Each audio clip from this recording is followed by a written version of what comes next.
Hello, my name is Brady. I'm the Managing Director of Cocoon Europe Limited. The company's founded now 3 years, and we have developed prototypes for rapidly deployed structures. The company was founded in 2007, and since then we've been developing prototypes for our idea and our concept of Cocoon.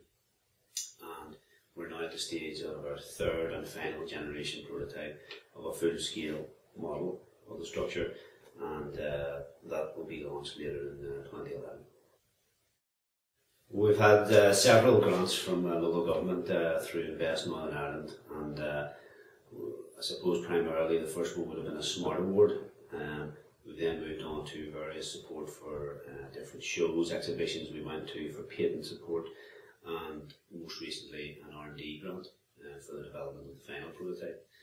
And the process is generally similar, where you've got a straightforward application, and then you need to go into a Dragon's Den situation and get grilled on that application and make sure you have the answers that are reflected in your business plan.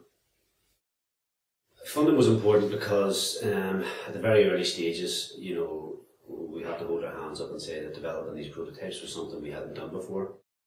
And as we were coming from an architectural and engineering background, we hadn't actually constructed something of this nature.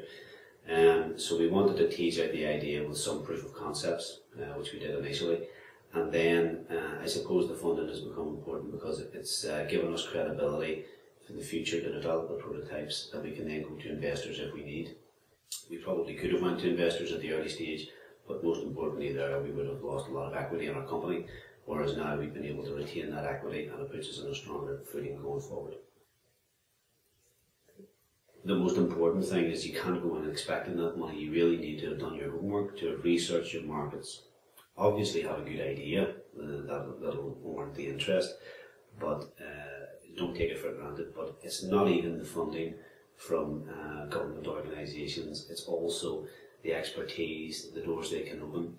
And for example, with ourselves, through Invest NI, we've had doors open through UK trade and investment to international markets, which we never would have had done.